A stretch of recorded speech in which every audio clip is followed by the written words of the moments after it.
नमस्कार मित्रों, इस वीडियो को पूरा अंत तक जरूर देखें क्योंकि आज हम आपको एक ऐसा प्रश्न उत्तर देने वाले हैं जो हर इंसान के मन में कभी ना कभी जरूर डालता है। आखिर पापी लोग सुखी क्यों रहते हैं? जो छल करता है, झूठ बोलता है, लेखकों को दुख देता है, वही धनवान क्यों होता है? और जो सच्चाई का मार्ग दिखाता है, वही क्यों बार बार टूटता है? आज की यह कहानी किसी किताब की कल्पना नहीं बल्कि जीवन के उस कड़वे सत्य को उजागर करती है जिसे समझने के बाद इंसान की नजरिया ही बदल जाता है। घने जंगल के किनारे एक छोटा सा गांव बसा हुआ था। उसी गांव के बाहर एक पुराना बरगद का पेड़ जड़े जमीन के अंदर बहुत गहराई तक ले जाया गया था। उसी पेड़ के नीचे एक छोटा सा कुत्ता रहता था।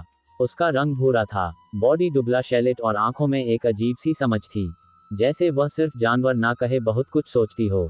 वह कुत्ता गांव के लोगों से बचा खुचा खाना खाता था। कभी कोई किसी के दरवाजे पर बैठता है तो कभी मंदिर की मूर्तियों पर लेटकर भगवान को निहारता रहता है।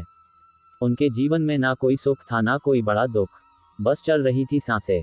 लेकिन उस कुत्ते का मन शांत नहीं था। वह रोज गांव को देखता था। उसने देखा कि गांव में कुछ लोग ऐसे थे जो सट्टेबाजों को धोखा देते थे, चिल्लाते थे, गरीबों का हक मारते थे।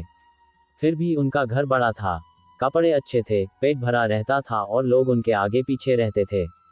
वहीं कुछ लोग ऐसे भी थे जो ईमानदार थे, साथ थे, भगवान का नाम लेते थे, लेकिन उनके घर में रोज भूख और चिंता रहती थी।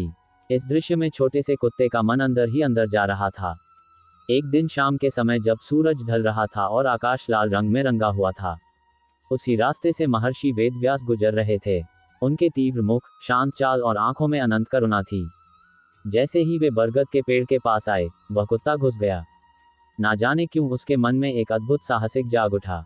वह धीरे धीरे दायरा मैरिज के पास चली गईं, टेल हिलाई और फिर उनके स्टेज के पास बैठे।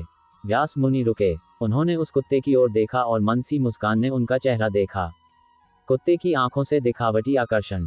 ये व्यास मुनि ने कहा कि चिंता मत करो, जो कहता है कह। वह कुत्ता इंसानी भाषा में नहीं बल्कि आत्मा की भाषा में बोल उठाता है। उन्होंने अपने मन का बोझ व्यास मुनि के सामने रख दिया। उन्होंने कहा कि मुनिवर, मैं रोज देखता हूं कि जो लोग कर्म करते हैं वही सुखी होते हैं, जो पाप करते हैं वे समान हैं और जो शिष्य हैं वे दुखी क्यों हैं? क्या भगवान के दर्शन होते हैं या उनमें ये सब दिखाई नहीं देता? व्यास मुनि कुछ पल मौन रहे। वह मौन में भी पसंद है, बहुत कुछ कहा जा रहा था। फिर उन्होंने धीरे धीरे बोलना शुरू किया। उन्होंने कहा कि वत्स, प्रश्न ये बहुत छोटा है लेकिन बहुत गहरा है।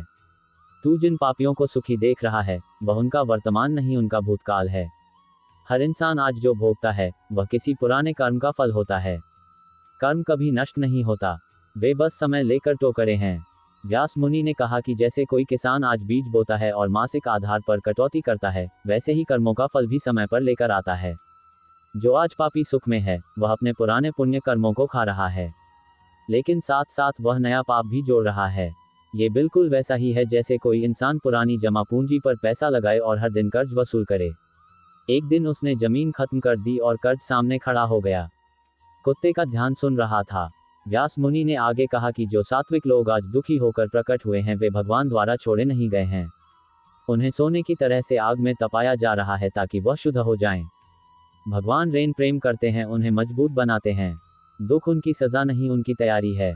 लेकिन पापियों को भगवान तुरंत नहीं, क्योंकि सबसे बड़ी सजा यही है कि इंसान को उसके कर्म की पूर्ण आज़ादी दे दी जाए। व्यास मुनि ने कुत्ते को दिए दिव्य दर्शन।